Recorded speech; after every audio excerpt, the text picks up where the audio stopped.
Praise be Jesus and Mary, now and forever. The Gospel speaks of diabolical possession, and the disciples were not able to cast out the devil. They had lack of faith. And Jesus admonished them that this kind, we call it a mute devil, can only be cast out by fasting and prayer. In another version of the Greek Bible, they add fasting, meaning sacrifice. Well, faith, as defined in the book of Hebrews, chapter 10, is believing in what we do not see and what we cannot feel.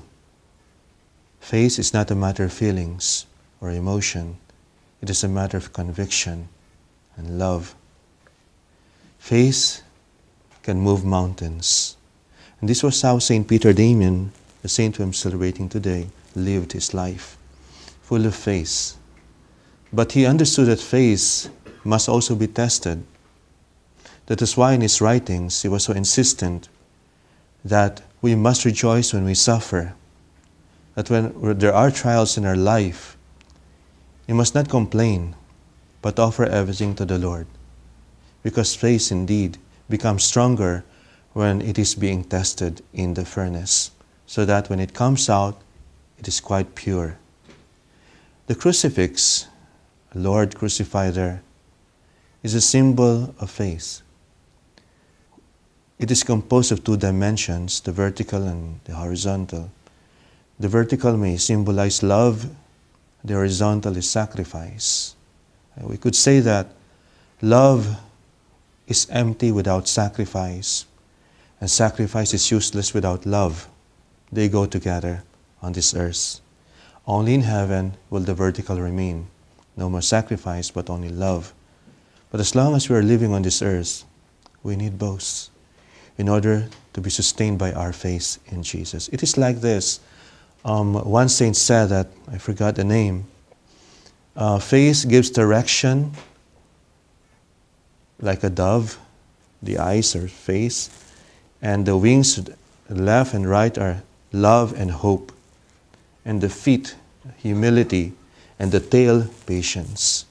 Helps us to get in the right direction, to fly to God, to learn how to land sometimes when you are tired, to admit that we are weak, and also at the same time to be patient when we find ourselves very weak and could not overcome our difficulties. The spiritual journey, we must remember, is dynamic. It is never static. There's no such thing as a static point in spiritual life. It's either you go up or you go down. This reminds me of my novice master.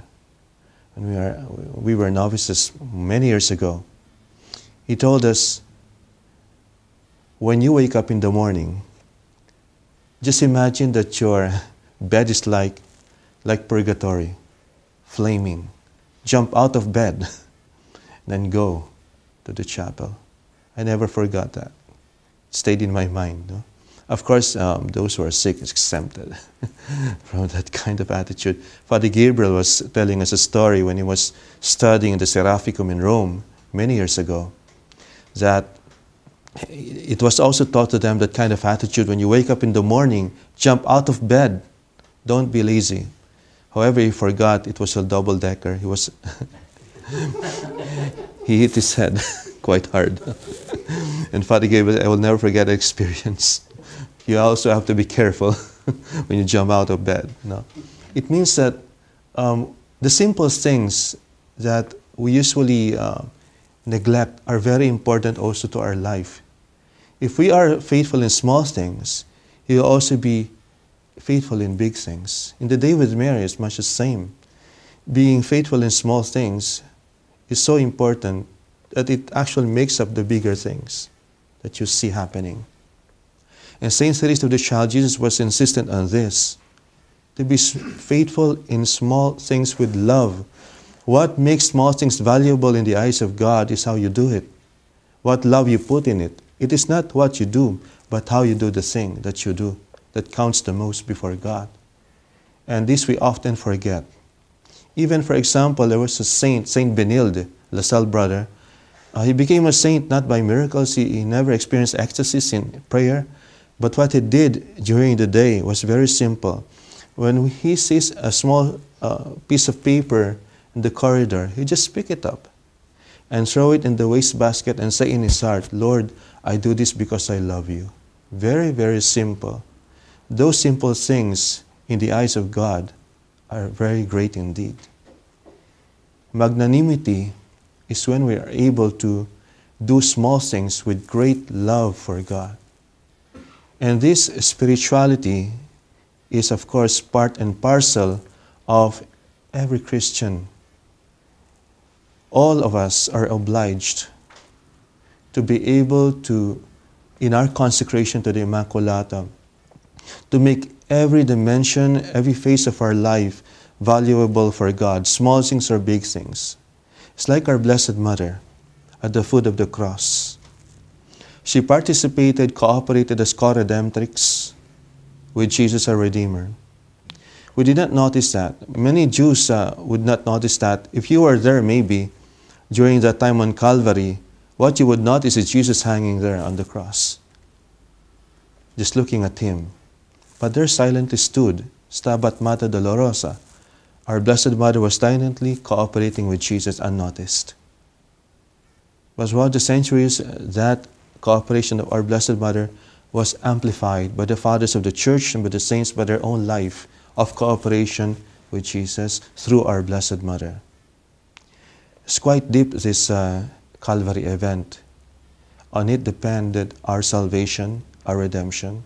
And we too, whatever we do, are invited by the Lord to participate in this co-redemption, in this mystery of co-redemption.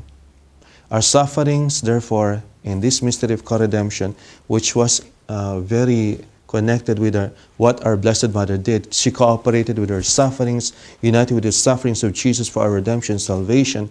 We too must, in that ambit, offer all of our pains to Jesus, always through Mary. And it has value indeed.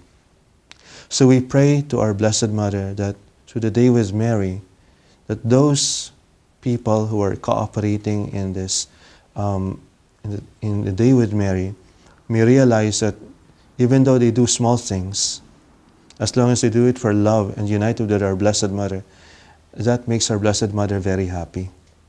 Small things, simple things. They are what St. Francis called the Knights of the Round Table, hidden away in some cave and praying. It's not the preacher, it's not us.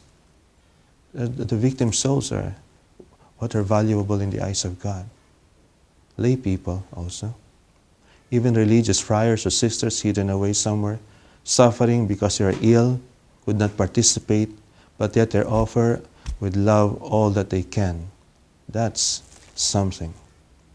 So we continue with this Holy Mass, asking our Blessed Mother that we may put our heart into what we do, that we do our best to do God's will, even if that will cost our very lives.